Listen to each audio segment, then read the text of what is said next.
Thank you all for joining the Higher Authority podcast, broadcasting from Comac, Long Island. Today is a very exciting day.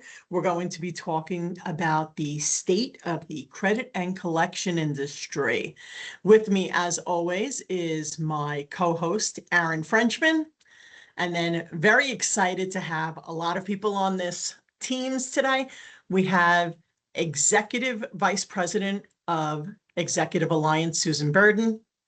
We have the Senior Director of Recruiting and Engagement Platforms, Rob Shamowitz. And we have Chris Repholz, Chief Business Officer of the CCS companies. And we have Chris Murphy, Principal at DebtLink. Thank you all for being here. We really appreciate it. Very excited to start talking collections. Been in the collection industry myself for a very long time. That's how I met Susan years and years and years and years ago. So very excited to get this started. I guess we're just gonna kick it right off. Aaron, I'm gonna go to you. I think we're gonna start with the careers and third-party collections. Right. All right. So guys, thank you very much for joining us today. We're going to keep this free flowing. Great place for us to jump in, like Daria said. Whoever, would like to go first. Talk to us a little bit about the state of third-party collection, job growth, how jobs have been affected by the economy, by AI, by really anything that's going on right now. It's interesting. It's funny. I did a similar conversation, and as I look at this screen of attendees, normally I am by far the oldest on the panel. And that may be the case here, but I'm not as far as I usually am, so that's a good thing. But I'm 23. All right. So what's very interesting about this, and I see the AR industry especially as it relates to personnel, at an incredible inflection point, very similar to where it was in the late 90s, early 2000s. And there aren't that many of us around that saw it happen then. But if you were around at that point, what happened in that period of time was the whole concept of outsourcing, modular outsourcing, and offshoring. That was introduced into the market at that window, and that had a major impact on staffing, personnel, how companies ran. But when they first launched, it was crazy. It was the Wild West. And there were a whole lot of unintended consequences that happened because that pendulum swings both ways. And it took a number of years for that whole thing to settle out on what needed to be done onshore and how it had to be managed versus offshore and how it was managed and what components of your business could you do? Could you hand off to somebody else? And what did you need to keep close to the vest? All that worked itself out, but it wasn't quick. I see a very similar thing happening today in the world of AI. We have this new technology, and the purpose of 20 years ago or 25 years ago and now was the same. How do I do more with less, for less, and provide excellent outcomes to my clients? Well, we're in that exact same point, but it's AI. And I see us, it's very, very interesting and kind of strange when you're sitting there going, I've seen this happen before. And so I think there is going to be a lot of iterations. We are already seeing unintended consequences, but it's really a very interesting point in our industry. What I know for sure is total outsourcing never worked. We knew it wasn't going to work from the start, but that didn't stop people from trying. Right. And total AI conversion won't work entirely. Components of it will. And that's what it's interesting to watch happen. Right. Oh, it really, I'm telling you, what you're saying really rings true. I remember years and years and years ago when I worked HR at Hayden Landau, that they were trying to integrate in an outsourcing model at that point. And that was late 80s, early 90s. And it was perplexing how people thought they were going to lose jobs and what have you, and that there had to be a balance. So you are so spot on to what I'm seeing today regarding the AI component for sure. Yeah, I agree, Chris. I was part of that first generation of offshore BPO work in the early 2000s. So I was really kind of at the point of the spear where collections was being introduced into India. And it was an interesting and chaotic time. There were a lot of naysayers. There were a lot of big banks that said over my dead body, and then a couple of us did it really, really well, and they started to reconsider it to the point where one of our clients ended up building offshore models that have 50, 60,000 people now between India and the Philippines because they saw how successful it was. And it was a lot of chaos. I spent a lot of time in India training people, and that's what we're going through with AI right now. There's a great enthusiasm for it, especially at a time when it's really hard to hire rank and file collection people. And depending where you are geographically, where our footprint at CCS is New England, you've got to pay, pretty substantial hourly wage in order to get people to come to work, and you have to have the right incentives, and you have to have the right incentive plan and benefits. It is challenging, but I'm also as a grizzled veteran of this industry also, I am very skeptical that the technology that is in play today can solve all the problems that a lot of companies want it to solve. There's certainly applications in collections that are very well solved by the LLMs that exist today, but there's still a lot of complex collections that that have become very normal to us, like auto deficiencies and student loans and high balance card, that technology is just not there yet. So I think we're kind of in that not quite maturity. We're in the we're in the chaos phase of figuring out what will work and what won't work, and where we have to keep hiring people. So out of curiosity, because obviously we're hiring, use your words, grizzled old veterans to new grads.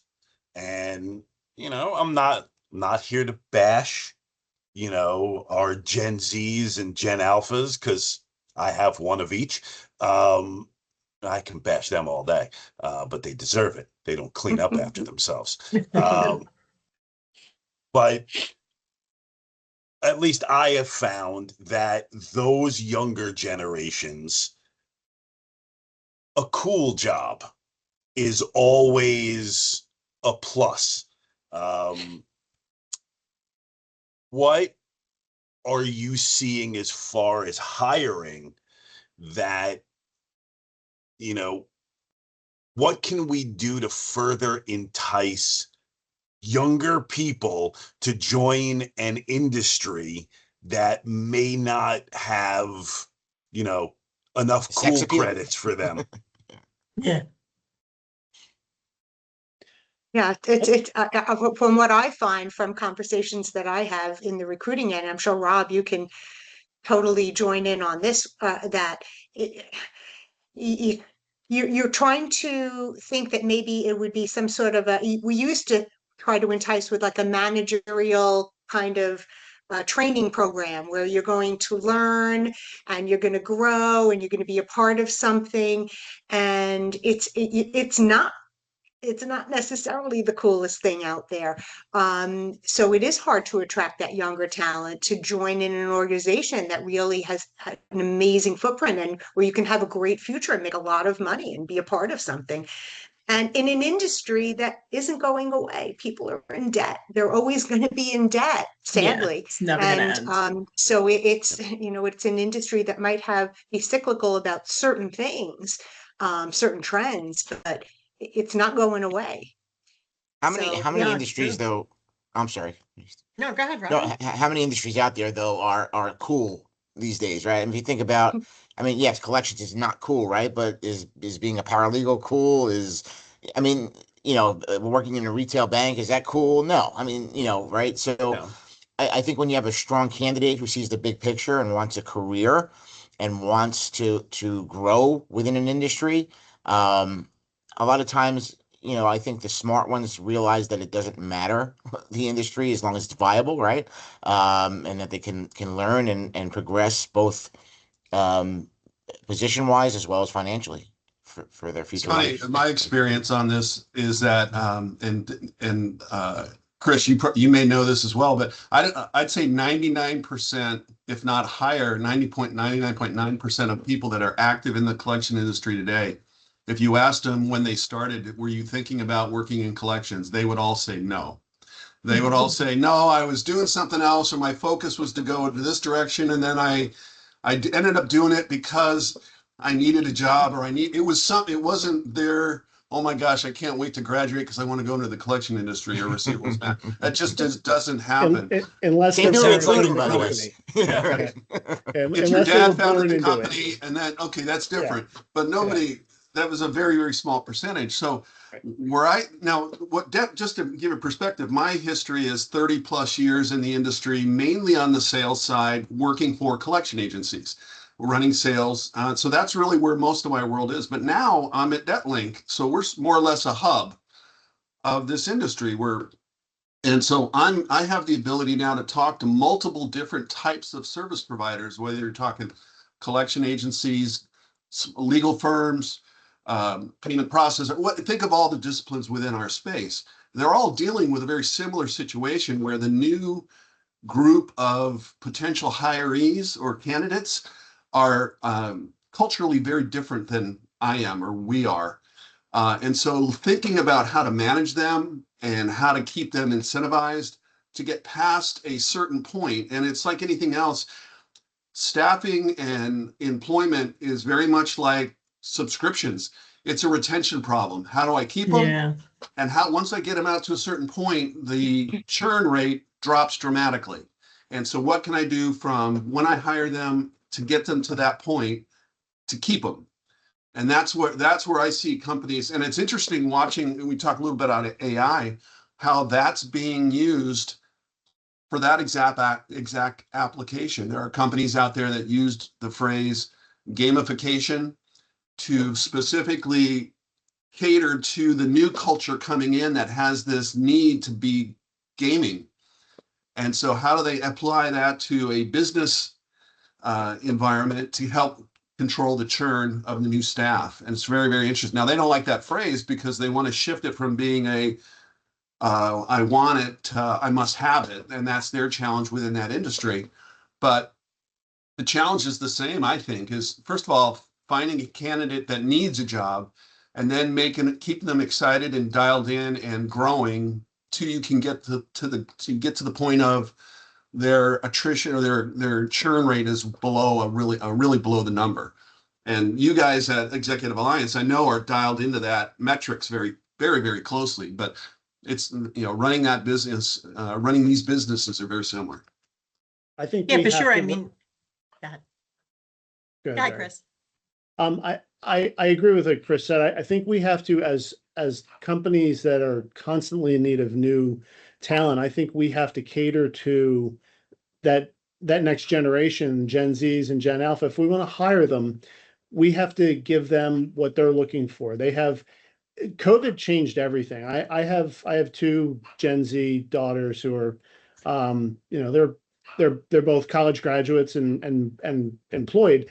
But my oldest one graduated the year before COVID. So she went, her first job was in an office. She went in an office every day. And there was no, no complaints about it because that's just how it was.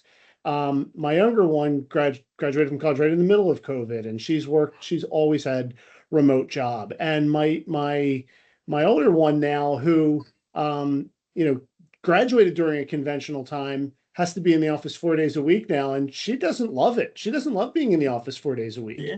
And that is something that we at CCS, we grappled with it because our operations team would love to have everybody there 24, every day, every work day. But you just can't. You have to offer the flexibility that people are looking for. And I think it's important for setting the right framework and the right guardrails. If you want to work from home part-time, if you want to have a couple days, we require a couple days in the office, but we allow our tenured agents to work from home several days a week, as long as their quality is good, as long as they're meeting their hours and they're meeting their budget and their financial goals. You know, if they're good employees, we don't want to lose them. We've invested way too much in training them to make them productive third-party collection agents.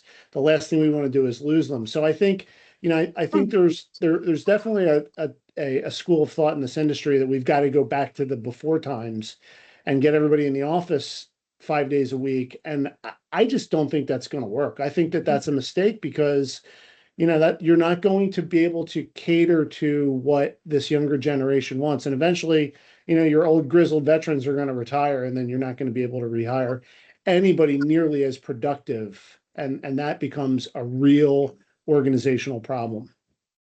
Well, that right. leads me to another question.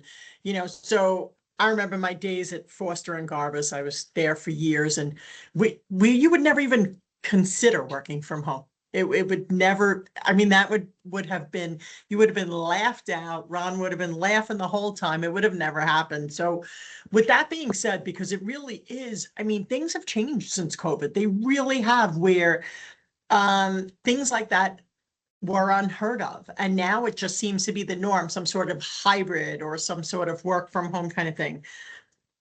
How do you think that equates to going to trade shows?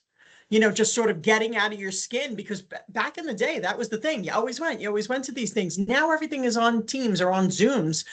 What are you seeing now as far as going to different trade shows and different events? Do you think that that's still as important? Because back in the day, to me, that was extremely important. I mean, Definitely. you went to debt buyers, you went to all of those things. I mean, you made sure everybody knew who you were when you walked in the room. They knew you because they saw you all the time. Do you think that's still important, or do you think more of a podcast Teams kind of thing is the new way? I think trade shows and, you know, the established ones like RMAI, CRS, ACA are absolutely as important as they've ever been. And I'll tell you both. Every year, me and my sales guys go to my financial services guy. We go to RMA, and we go to CRS. And in 2.5 days, we normally have between 30 and 40 meetings. Wow. That is the way to do it. You walk That's in a the lot. room, you know, we set up all these, we sponsor, we get the attendee list, and we set up meetings beforehand. I'm sorry, my dogs are creating a problem. Okay. And we are very attentive to, Can't hear it. Well, Bring the dog team on. with, Like- to tag team with Chris, I would agree 100%. And I think trade shows. So DebtLink's been described as a 24-hour a day, 365 trade show digitally. Yeah. But the reality is we go to we go to all of them. And Chris is spot on relative to how to take advantage of them.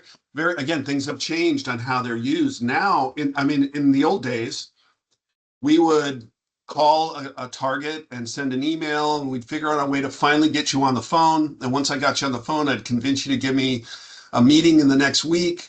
And then I'd hang up and I'd book a flight to fly to you to go make that presentation. And after I did that, I'd call every other prospect I had in that market to do a bunch of appointments while I was on that trip. And that's the way we used to do it. We don't do it that way anymore. We do digital virtual meetings, and that gets us there. But there's it's like you don't really get to know somebody till you break bread in our real lives. And the same thing in this industry. If you want to take that relationship to the next level, in person can never be beat. And so I think trade shows have always been important. I think they're becoming more important to the top firms because they've figured that part out, and the relationship building is done in these situations where the old individual fly to a client to take them. That doesn't really happen anymore. So the trade shows are where those personal relationships are established and maintained, I believe. And Yeah, and also I've had where clients will say regarding hiring, they're in the interview process, is that candidate actually going to be at that trade show? Because they want to kind of see them in act, not only speak with them, but see them in action, see how they interact with people. because that's how they're going to present themselves for the company that's hiring. So it's really an all eyes on kind of a thing, and an opportunity for so many different things other than, getting new clients in terms of hiring. Yeah, and I've been the other recruiting for the other 30 part of that years. is Oh, that fuck, we've sorry. all been, guys like Chris and I have been in this industry for 30 years. We know a lot of people. So when you get there, you see tons of people that you may only see 3 or 4 times a year. And, we help each other. We talk, we give each other, information about things that we know that are going on. I mean, I can't, CCS isn't perfect for everybody, right? So like we have a specific client base that we really look for, but I have friends in the industry that I'm more than willing to help. And that's why I think, aside from building personal relationships with prospective clients, just being a presence in the industry and knowing your peers and knowing what's going on, it's immeasurable, and you can only do that in person. It's really hard to do that over Zoom. And bringing everything kind of 360, talking about hiring, talking about pulling younger generations in, from what I found from my personal experience and my recruiting experience, that 20 to 30-year-old generation, that's not a strong suit. They are used to Right. they can't even talk on the phone half the time. No. They can only text. No, they're That's a on. phone. More than half. They can't talk more than half the time. Right. And No, to they can't knock airdrop on a one of door. them into a It's a great point. trade show, is that something you guys are struggling with, finding those individuals? Because not only are you looking for people who can come into the industry, but add that extra step. Is that an issue? And, how do we go about finding those people? I think Well, it is. I think the people that are going to be at those trade shows for the most part are going to be business development, sales. Not only, I mean, there's going to be executives as well, but those folks, even within that, maturity level, right? That 20 to 30. If you're in sales, you have no choice but to talk to people, right? Or you're just going to flop. I mean, you're just not going to do well, right? So Right. I would think those people would be somewhat comfortable going to a trade show, but correct me if I'm wrong, guys. Well, my experience, so first of all, I think in being able to bring new staff or letting them know they will have some degree of travel, that's a positive in a recruiting perspective. And so that excites somebody coming on board. I looked at it as a real benefit, because whenever I always tried to hire my new salespeople before trade show season, because that's where they got their training. They'd be able to do 20, 30, presentations in an hour and a half versus trying to learn it slowly on, in the real world. So that was a huge training opportunity for me. What I see now, again, this is my world entirely, is trade shows, both digital and live, is an incredible area for the new world of client success, which wasn't as big back in the day, which is incredibly important today. And so I'm starting to see more and more of the client success, especially the new hires, at the shows. And if you're a business and you're hiring that level, that person, I would strongly urge to bring them, because they're going to learn how to do their job, both relation building and speaking, solving problems, and getting comfortable interacting in these 3 and 4 day boiler situations. But the growth use they see in that area, and when they come back from that show to be able to do their job, they improve dramatically over that process. That's a great point. That's a great point. Yeah. I'm sure that a lot of the people are learning on the fly, like you said. I mean, they really are, because you meet so many people at those events. I mean, the events is just the amount of people and the amount of brain power that's in those rooms. I think that's very interesting, Chris, that you say that. It really is. And I think it's a great point that it probably is something that anyone that's working in your industry is going to have to be part of. They're going to have to love those things, because it is really, collections is a lot of on your side, a lot of the networking side of things. I mean, it's very important. It's an important component. I think as an industry, we need to start thinking about succession planning, because if I look at, as in my role, I've been in operations, I've been in client services, I've managed sales teams, and now I'm managing a sales team for one of the largest agencies in the industry. Um, all of my sales guys are grizzled veterans like me. They're either my age or older, with one Yeah. exception. And he grew up in the industry because his father was a debt buyer and he owned an agency, right? So um, I don't think I don't know a lot of younger salespeople in this industry that have been successful. I think they've come and gone. My other observation is that everybody that I've worked with that has been successful, with very few exceptions, has come from operations. They can talk collections because they did it. They were on the phone, and collectors are salespeople. A Yeah. well-trained collector is a Yeah. salesperson. 100%. Collecting a debt is a sale. Yeah. You are selling the opportunity to remediate a debt. That's a sale. Yeah. I think, when I think about it in terms of, succession planning, we have some internal coaching. We have a big internal coaching program called SAIL, which is Seeking Advancement in Leadership. And it allows people from the collections operation to look at different parts of the business. And I've been, very actively saying to some of these people who've been on the phones and, have done the job, have been team leaders and been supervisors, saying, hey, there's a path in sales. There is a path in sales because they've done the hard work. Getting on the phone and collecting money is hard. And if Yeah. you can do that, you can successfully be an outside individual contributor, but it takes some time. And like, to Chris's point, taking them to a conference and having them talking to people or just observing conversations is training. It's a force multiplier. So, I think as an industry, we should think about how we get our younger talent ready, because I'm not working forever. And I know my sales guys don't want to work forever. And so, the need isn't going to disappear. It's just, some of us are going to be going out to greener pastures. I also Yeah. see a change in the way we refer to. I mean, we're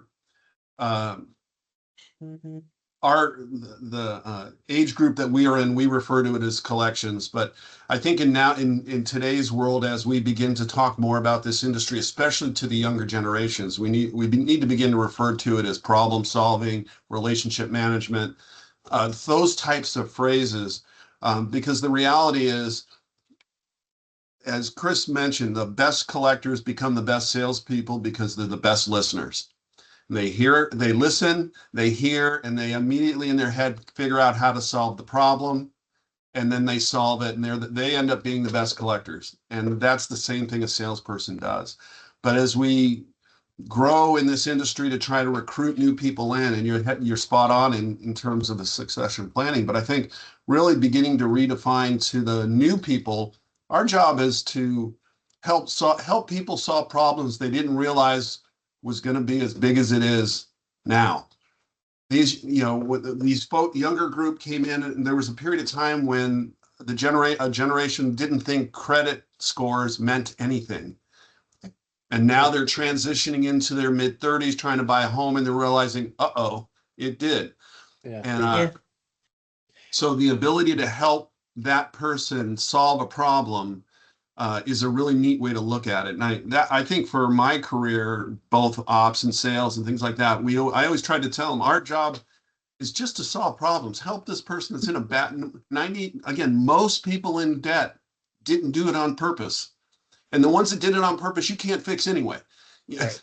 That's right. But the rest, it was not voluntary. And so what you can do to help solve that problem makes you a star and helps them. And that's a good way to look at your job. So before getting into the receivables management collection space, I worked in the fitness industry.